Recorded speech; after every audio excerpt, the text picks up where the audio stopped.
Welcome to the story. Don't forget to like, subscribe, and support me. The fires crackled ominously in the hearth of the grand hall as Merlin stood alone, staring into the flames. The air was heavy with unease, the tension palpable as whispers of dragons filled the kingdom. He had been here many times before, on the precipice of war, standing guard as the fragile piece of Camelot teetered on the edge of ruin. But this time was different. This time, the enemy was not a foreign king or invading army, it was Morgana, and she now held the heart of the dragon. Merlin's breath caught in his throat as the gravity of the situation sank in. The heart of the dragon, an ancient relic of unimaginable power, had once been thought lost to the sands of time. Legend had it that the heart was forged in the fires of creation, a mystical gemstone imbued with the very essence of dragonkind. Whoever possessed it held dominion over the dragons, and in the wrong hands, it could spell the end of Camelot. Morgana had those hands. The door to the hall swung open with a creak, and Arthur strode in, his usual air of confidence shadowed by a look of concern. He glanced at Merlin, his brow furrowed in thought. "Tell me it isn't true," Arthur said, though the edge in his voice betrayed his hope. "Morgana has the heart?" Merlin turned slowly, his face solemn. "I wish I could. But the reports are true, Arthur. She has it, and she intends to use it." Arthur clenched his fists, the weight of leadership pressing down on him. His thoughts turned to Morgana, once his ally and sister, now his sworn enemy. He had known betrayal, but none cut deeper than Morgana's. It was not enough for her to have turned against him, to have embraced dark magic, and now she aimed to control the dragons, the ancient guardians of their world. "What do we do?" Arthur asked, his voice steady but filled with dread. Merlin's eyes flickered with determination. "We find her, and we stop her, before it's too late." The journey began at dawn. Arthur, Merlin, and a small band of knights set off from Camelot, the wind biting at their faces as they rode hard through the forest. The trees loomed tall, their branches skeletal in the early morning light, casting long shadows across the path. The air smelled of pine and earth, but beneath it lingered something else, a fear. Merlin rode beside Arthur, his senses attuned to the magic that pulsed faintly in the distance. He could feel the dragons, stirring in their ancient lairs, their rest disturbed by Morgana's dark influence. It was only a matter of time before she summoned them fully. "Do you think she'll use them against us?" Arthur asked, his voice cutting through the silence. Merlin's grip tightened on the reins. "If she has the heart, she already has control over them. She could unleash them at any moment." Arthur didn't respond. He didn't need to. The prospect of dragons raining fire upon Camelot was too horrifying to put into words. His mind raced with strategy, but nothing could prepare them for such an enemy. The dragons were more than beasts, they were living symbols of nature's raw power, and with Morgana at the helm, they would become unstoppable. As they pressed onward, the path grew more treacherous. The trees thickened, the air grew colder, and an eerie quiet settled over the forest. Merlin could sense the magic in the land shifting, warping under Morgana's influence. Suddenly, a distant roar echoed through the sky. The knights froze, their hands instinctively reaching for their swords. Arthur's jaw tightened as he scanned the skies, but there was nothing, just the empty expanse of blue, though it did little to soothe the knot in his stomach. Merlin's eyes narrowed. "They're close. We need to move faster." By nightfall, they had reached the edge of a forgotten temple, hidden deep in the mountains. The ancient stone structure was overgrown with vines, its once grand pillars crumbled and broken. The temple was said to be one of the last remaining sanctuaries of the Dragon Lords, a place where the ancient sorcerers had once communed with the creatures of legend. Merlin dismounted his horse and approached the entrance, his fingers tracing the worn symbols carved into the stone. The air here was thick with magic, a deep, pulsing energy that seemed to hum just beneath the surface. "This is the place," Merlin murmured, his voice barely a whisper. "The heart of the dragon was forged here, in the fires of this temple." Arthur stepped up beside him, his gaze sweeping over the ruins. "Do you think we'll find answers inside?" Merlin nodded. "If there are any answers left in this world, they'll be here." The knights stood guard as Arthur and Merlin ventured into the temple's depths. The interior was dark and cold, the air stale with the weight of centuries. Their footsteps echoed off the stone walls, each step a reminder of how far they had come and how much farther they still had to go. As they delved deeper into the temple, the magic grew stronger. Merlin could feel it thrumming in his veins, a primal force that called to him. It was as if the temple itself was alive, watching them, waiting. At the heart of the temple, they found what they were looking for: a massive stone altar, draped in shadow. Upon it lay a broken shard of crystal, glowing faintly with a sickly green light. Merlin's breath caught in his throat. He recognized the shard immediately. It was a fragment of the heart of the dragon. "Morgana must have found the rest," Merlin said, his voice tight with dread. "This is all that remains here." Arthur's gaze darkened. "Then we have no time to waste. We need to find her before she uses the heart to summon the dragons." Merlin stepped closer to the altar, his hand hovering over the shard. As he did, a vision flashed before his eyes: the dragons soaring through the sky, their scales glinting in the sun as they unleashed torrents of fire upon Camelot. He saw Morgana, standing at the head of her army, the heart glowing in her hand as she commanded the dragons with a flick of her wrist. But then, the vision shifted. Merlin saw himself standing in Morgana's place, the heart of the dragon clutched tightly in his grasp. The power surged through him, a torrent of raw energy that threatened to consume him. With the heart, he could bend the dragons to his will. He could reshape the world, bring peace and order to a land torn apart by war. The temptation was overwhelming. He could feel the heart calling to him, offering him a power unlike any he had ever known. "Merlin?" Arthur's voice broke through the vision, grounding him back in reality. Merlin blinked, the vision fading. He took a step back, his heart pounding in his chest. "We need to leave," he said quickly. Now, as they emerged from the temple, the night had grown darker, the stars barely visible through the thick canopy of trees. The wind had picked up, carrying with it the faint scent of smoky dragon fire. Arthur looked to Merlin, his expression grim. "What did you see?" Merlin hesitated, the weight of the vision still heavy on his mind. "Morgana is close. She's already begun to summon the dragons. If we don't stop her soon, Camelot will fall." Arthur's jaw clenched. "Then we keep moving. We find her, and we end this." But Merlin's mind was elsewhere. The vision had shaken him more than he cared to admit. He had seen a future where he wielded the heart's power, and for a fleeting moment, he had wanted it. The temptation had been there, lurking in the shadows of his mind. As they rode onward into the night, Merlin couldn't shake the feeling that the heart of the dragon was more than just an artifact. It was a test of will, of strength, and of the darkness that lay within them all. And Merlin wasn't sure he would pass. Arthur and Merlin pressed on through the night, the weight of their mission growing heavier with each passing mile. The thick scent of dragon fire lingered in the air, a grim reminder of what lay ahead. The knights rode in silence, their faces set in grim determination, knowing that their journey would likely end in either victory or destruction.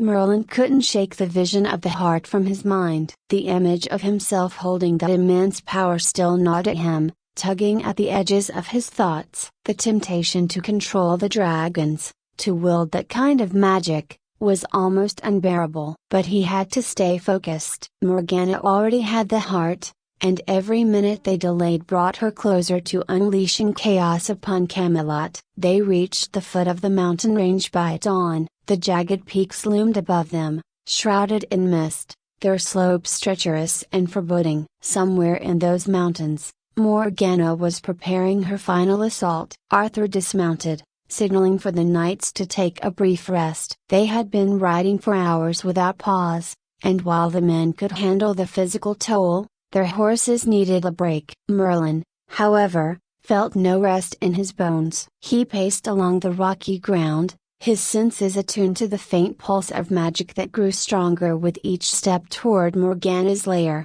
Arthur approached him, his face hardened with resolve. "You felt it back there, didn't you?" "In the temple." Merlin nodded, his eyes fixed on the mountains ahead. "The heart a broken bar, it's more powerful than I imagined." "It's alive, Arthur. It speaks to you." "And the temptation it's a broken bar overwhelming." Arthur's gaze softened slightly, but only for a moment. "You're stronger than that, Merlin. You've faced temptation before and come out on the other side. Don't let it consume you now, when we're so close." Merlin appreciated Arthur's words, but the truth was, this felt different. The heart wasn't just any magica, it was ancient, primal, and insidious. And even as he stood there, away from its direct influence, he could still feel its pull. Arthur straightened, his hand resting on the hilt of Excalibur. "We'll end this soon. I won't let Morgana destroy everything we fought for." They continued their ascent into the mountains, the terrain becoming more dangerous with every step. The rocky path was narrow and uneven, and the air grew colder as they climbed higher. The knights followed in silence, their weapons ready, their eyes scanning the skies for any sign of Morgana's dragons. Then, without warning, a deafening roar echoed through the mountains. The sound reverberated off the cliffs, causing the ground to tremble beneath their feet. Arthur drew his sword, his eyes darting skyward. Merlin's magic flared to life, instinctively preparing for whatever was coming. From the clouds, a massive dragon descended, its wings beating with enough force to stir the wind into a violent frenzy. Its scales shimmered in the pale light, and its eyes glowed with an unnatural brilliance. There was no mistaking it, this dragon was under Morgana's control. The knights scrambled into position, shields raised and swords drawn. Arthur stood at the forefront, Excalibur gleaming as he prepared for the battle ahead. Merlin stepped forward, his hand raised, ready to summon a spell that could shield them from the dragon's initial attack. But before he could act, the dragon let loose a torrent of fire, scorching the ground just feet from where they stood. The heat was intense, and Merlin barely managed to conjure a barrier in time to protect the group. The dragon hovered above them, its eyes fixed on Merlin as if recognizing him as a threat. It roared again, and this time, its entire body crackled with energy, preparing for another strike. "We can't fight it here," Merlin shouted over the roar of the wind. "It's too strong." Arthur nodded, his grip on Excalibur tightening. "Then we make for the caves. We'll need cover." The knights retreated toward the narrow mouth of a cave nestled in the mountainside. Merlin held the magical barrier as long as he could, but the dragon's relentless assault was wearing him down. Sweat poured down his face, and his muscles strained as he funneled more and more energy into the shield. Just as they reached the entrance, the dragon swooped low, its claws scraping the rocks as it tried to pin them down. Arthur, with a shout, leapt forward and swung Excalibur in a wild arc, striking the dragon's talon. The blade connected with a flash of light, sending the dragon reeling back in pain. "Go!" Arthur shouted, motioning for the knights to get inside the cave. "We'll regroup in there." They rushed inside, the dragon's roars echoing off the walls as it circled outside, searching for another way to attack. The cave was deep and dark, offering a brief respite from the danger, but they knew it wouldn't be long before Morgana sent another wave of dragons after them. Merlin collapsed against the cool stone wall, breathing heavily. His magic had held, but just barely. The strain of maintaining the barriers had taken its toll, and he knew they couldn't keep facing the dragons head on like this. Arthur knelt beside him, concern etched on his face. "Are you all right?" Merlin nodded, though his body felt like it was on fire from the inside out. "I'll be fine. But we need a plan. We can't keep running from these dragons forever." Arthur glanced back toward the entrance of the cave, where the faint glow of dragon fire illuminated the sky outside. "We need to find Morgana. If we can take the heart from her, maybe we can end this." Merlin agreed, but there was something deeper gnawing at him. Morgana wasn't just after power, she wanted to destroy them, to bend the dragons to her will and wipe Camelot from the map, and the heart was only a tool to her. He couldn't help but wonder if there was more at play here, something they hadn't yet considered. Arthur stood, his resolve unshaken. "We'll rest here for a moment, then we move. We have to strike before she fully rallies her forces." Merlin nodded, forcing himself to his feet. His magic hummed faintly in the back of his mind, reminding him that he still had strength left, and he would need every ounce of it for what lay ahead. The journey through the cave system was slow and treacherous. The air was thick and musty, and the walls were slick with moisture. Every step they took echoed off the stone, making it feel as if they were being watched by unseen eyes. Merlin's magic flickered softly in his hands, casting faint light on the path ahead as they navigated the labyrinthine tunnels. After what felt like hours, they emerged into a massive cavern, its ceiling towering high above them. In the center of the cavern stood Morgana, her dark figure illuminated by the eerie glow of the heart of the dragon, which floated just above her hand. The artifact pulsed with raw energy, casting long shadows across the stone floor. Morgana turned slowly as they approached, her lips curling into a cruel smile. "So, you finally arrived," she said, her voice dripping with malice. Arthur stepped forward, his sword raised. "It's over, Morgana. Surrender the heart, and we might spare you." Morgana laughed, a cold, bitter sound that echoed off the cavern walls. "Spare me? You're in no position to make threats, Arthur. I hold the power now, and with the heart of the dragon, I will reshape this world as I see fit." Merlin felt the magic radiating from the heart, stronger than ever before. He could feel it pulling at him again, tempting him with promises of power and control. But this time, he resisted. He couldn't let the heart corrupt him. Not now, when they were so close. Arthur took another step forward, his voice steady. "This isn't the way, Morgana. We can end this without bloodshed." Morgana's eyes flashed with fury. "Blood has already been spilled, Arthur. You and Merlin made sure of that when you turned against me." Merlin could see the pain behind Morgana's anger, the wounds of betrayal that had festered for so long. But there was no reasoning with her now. She had fully embraced the darkness, and there was no turning back. With a wave of her hand, Morgana summoned the dragons. They burst through the cavern walls, their fiery breath illuminating the darkness as they surrounded Arthur and Merlin. The knights drew their swords, preparing for battle, but Merlin knew they were outmatched. Morgana's laughter filled the cavern as she raised the heart of the dragon, its light growing brighter and brighter. "You cannot stop me," she said, her voice echoing through the cavern. "I am the queen of dragons now." Merlin's mind raced, searching for a way to break the heart's control. The magic was too strong, too deeply entwined with Morgana's will. But there had to be a way. And then, in a flash of insight, Merlin knew what he had to do. It wasn't about overpowering Morgana or the heart. It was about severing the connection, breaking the bond between the artifact and the dragons. He gathered his remaining strength and reached out with his magic, not to the heart, but to the dragons themselves. He spoke to them, not with words, but with the ancient magic of the dragon lords, the magic of life and freedom. At first, there was resistance. The dragons were bound by Morgana's will, their minds clouded by the power of the heart. But slowly, one by one, they began to respond. Merlin could feel the weight of their pain, their desire to be free from the heart's control. The light from the heart flickered as Morgana struggled to maintain her grip. Her face twisted in anger as she realized what was happening. "No!"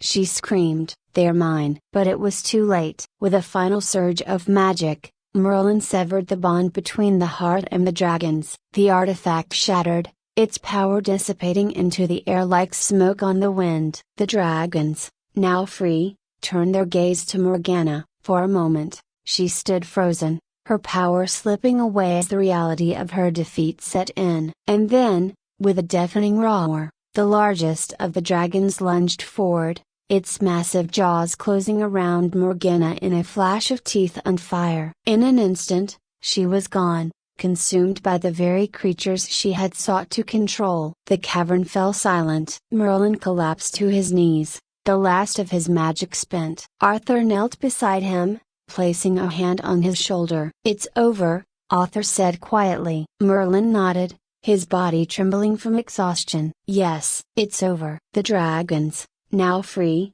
turned and flew toward the cave's opening, disappearing into the sky above. The threat was gone, but the weight of what had been done lingered. As they made their way out of the cave and back into the daylight, Merlin couldn't help but feel a deep sadness for Morgana. She had been consumed by her thirst for power, her hatred driving her to destruction. And yet, part of him couldn't help but wonder if things could have been different. But now, there was peace. Camelot was safe, and the dragons were free. And for now, that was enough.